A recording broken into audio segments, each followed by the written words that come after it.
Come on, NASA. You're making this too easy. Here it comes. NASA shares out-of-this-world view of the Ring of Fire eclipse. Look at that. This image was allegedly captured by NASA's Discover satellite. And from the looks of it, it appears that the entirety of North America had Taco Bell for lunch. Come on, truth be told. That's a shadow caused by an eclipse, not some sort of fart cloud. Did you know that most of the people that were on the direct path of this annular solar eclipse didn't even experience darkness? So why would the entirety of North America be enshrouded in darkness? We did not experience darkness on Saturday. Hello. Now this next part goes out to the globies and the lukewarms. Incoming truth bomb in 3, 2, 1. The entire face of this earth is completely lit up. And that implies that the sun is right here. Understand? Then why would there be a shadow over there? The shadow should be in the middle of this image. Uh-oh. Oh, and where are the stars? To put it bluntly, here is New York. And here is LA. Tell me in the comments if you experience complete darkness during that eclipse. Let me know. Here's a flight route. We're going from Abu Dhabi to Auckland, and it goes all the way over here and then all the way back down. Why didn't it just cut across over here? But when you look at it on a flat Earth map, it's on a straight line, right? I'm going to show you a couple more of these, and then I'm going to answer an objection that you're going to have. Buenos Aires to Qatar. Actually, it was the other way around. This was the World Cup. They were going from Qatar to Buenos Aires, but they went to Rome first to fuel. Why did they go there when they could have just gone here? And the answer is because they went from Qatar to Rome to Buenos Aires, right? That makes sense on a flat Earth. It makes no sense on a globe Earth. This is the problem with the logic of a globe believer. He thinks that a boat just 3 miles from him is being hidden due to the curvature of the Earth. If he is on a boat in between to other boats, he thinks those two boats are hidden by the curvature of the Earth. What shape would Earth be then?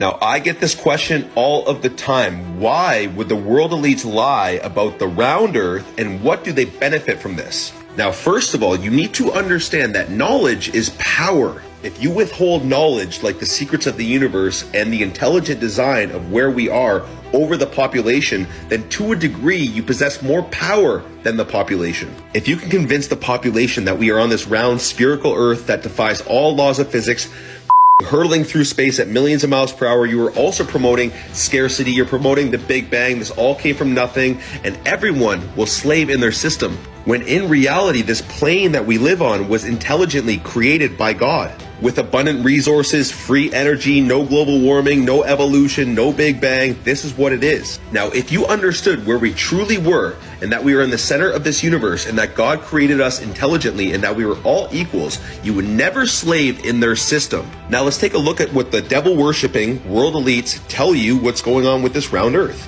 8 inches every squared mile, or 0.666 feet.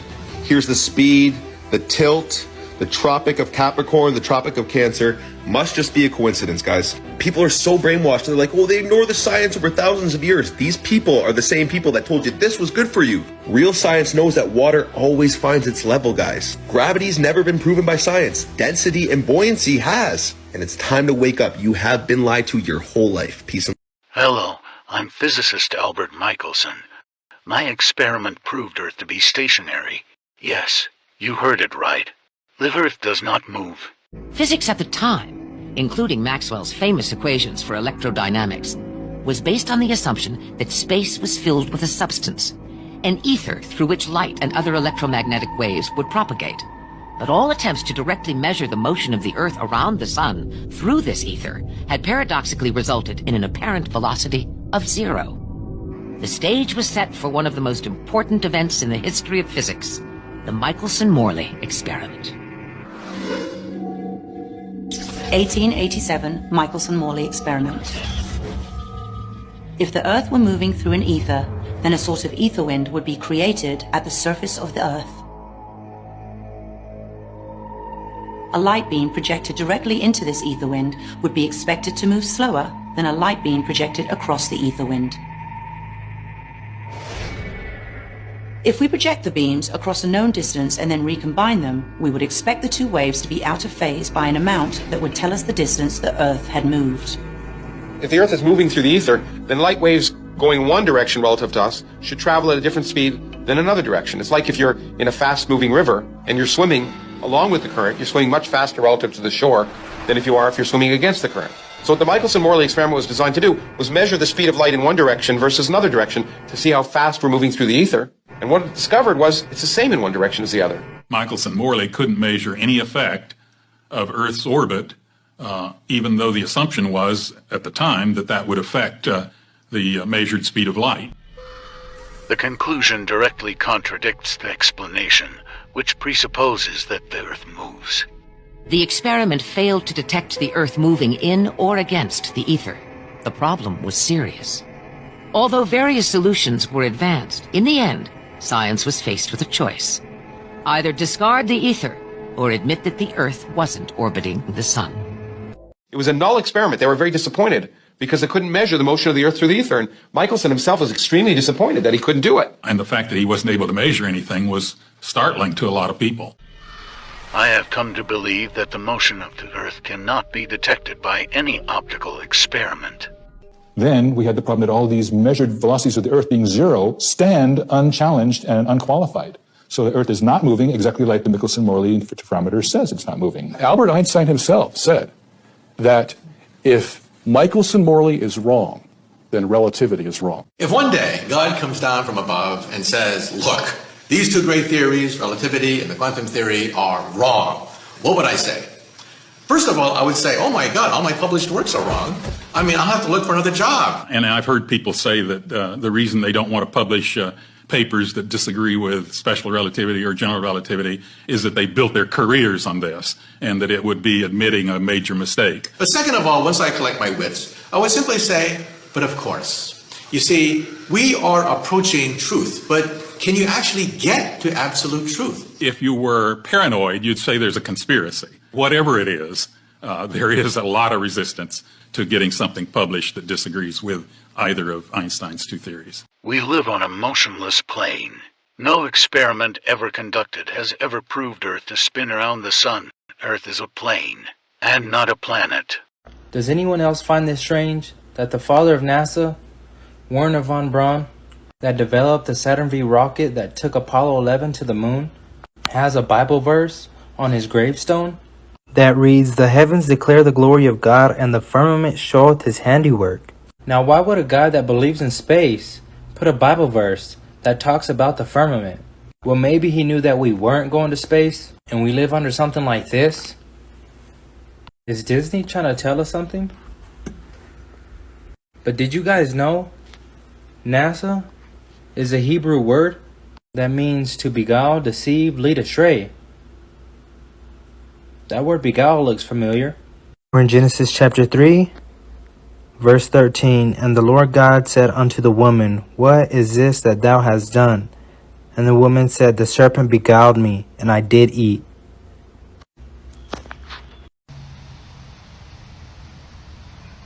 Hey, bro. Yeah, bro. If it's so hard to fly through the Van Allen radiation belts, why don't the astronauts just go through the hole in the ozone layer? Bro. Did you know that Walt Disney used to hang out with former members of a certain unpopular political party from the 40s? We'll call them the Yahtzees. True story. Most people have no idea whatsoever, but NASA was really turned into a space agency by this former Yahtzee, this science fiction writer, this cartoonist, and this other former Yahtzee. True story. Here we have our NASA hotshots preparing for a film called Man in Space, put out by Disney in 1955. Here we have Heinz Haber, former Yahtzee, Werner von Braun, former Yahtzee, and Willy Ley, science fiction writer. Of course you're familiar with Walt Disney, but nobody knows who Willy Ley is, and here he is, The Other Side of the Moon, science fiction. Okay, here he is. The rocket historian, Willy Ley. Here Mr. Ley explains the operation of a rocket motor to some of the artists working on the picture. This is an actual propulsion unit from a V2. This strange-looking device is both the heart and muscle of a rocket, its motor. All right, we've heard from Disney, we've heard from Mr. Ley. Let's hear from Heinz Haber. Dr. Heinz Haber. When man steps into his rocket ship and leaves the Earth behind, he must be well equipped to survive in the hostile realm of outer space. And last but not least, Mr. Werner von Braun, former SS agent under the Yahtzee regime. Dr. Werner von Braun, who is at present the chief of the Guided Missile Division of the Army's Rocket Center at Redstone Arsenal. He was also overall director of the development of the original V2 rocket. The training methods for future space flight and the special equipment needed for survival are much like those of present high-altitude flying. And the experiments we are making today are helping us to solve the more complex problems to come. You may be asking how Walt Disney came to work with these Yahtzees.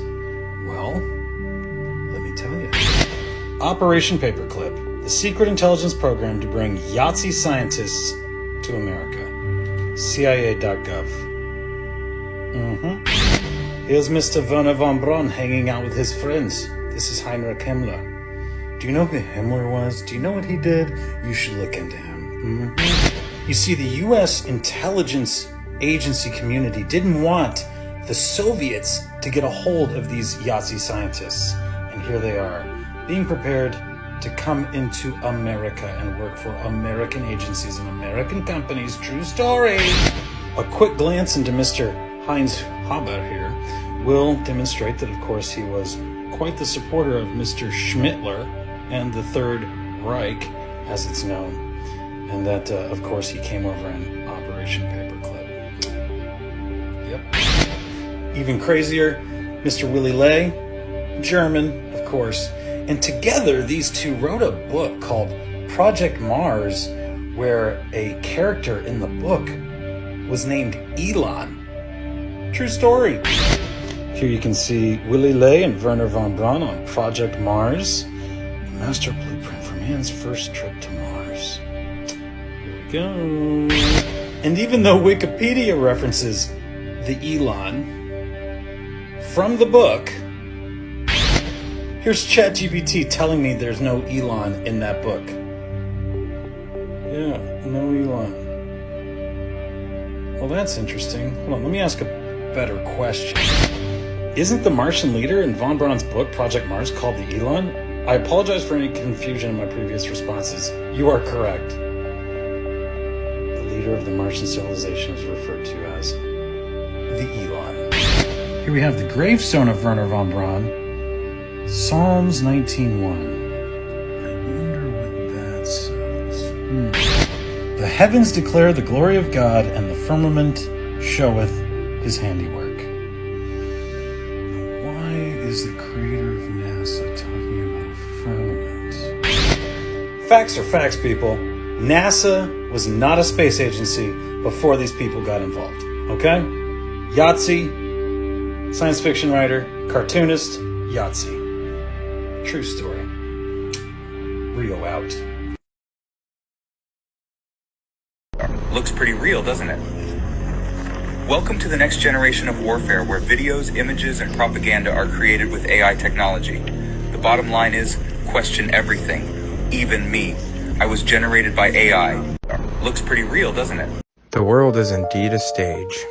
Just how much of it might be a bit surprising to you.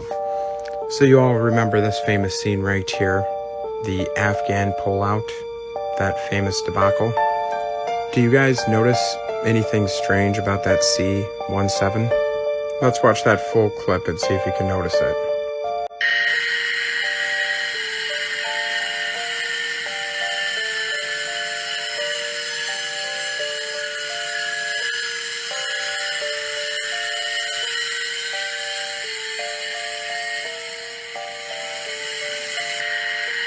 Do you see it? Blacked out windows, blacked out engines. Here's a little bit more. See, this is what a C-17 that's not an inflatable looks like. See the windows clearly, see the engines clearly, and now look again for some more fakery. Take all the time you need. Fake news, fake history, fake clown world.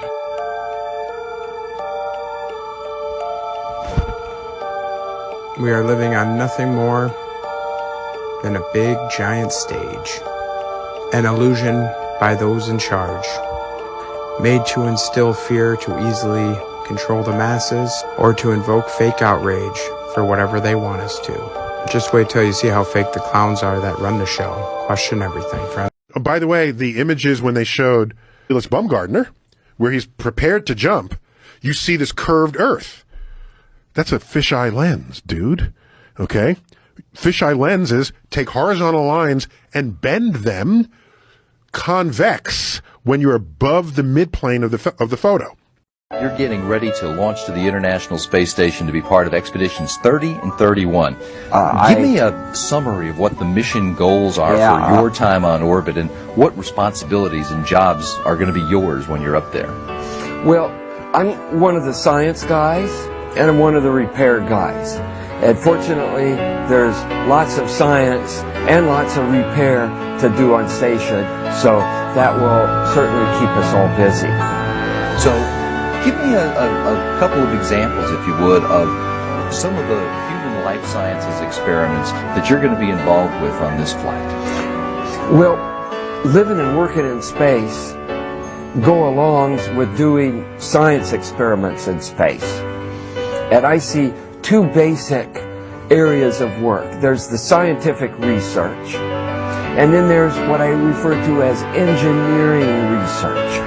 The flat Earth map dates back over 1,000 years. This map is credited to being created by a Persian astronomer. His name was Al-Biruni, and he lived between 973 AD to 1048 AD.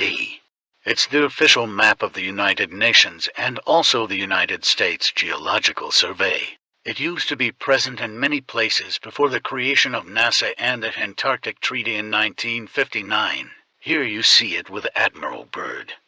This map has been restored by Dmitry from Russia with suggestions of mine, Eddie Alenkar. Known by my YouTube channel Flat Earth Banjo, I asked Dmitry to include the Bermuda Triangle and Point Nemo, a place deep in the Pacific where NASA buries rockets.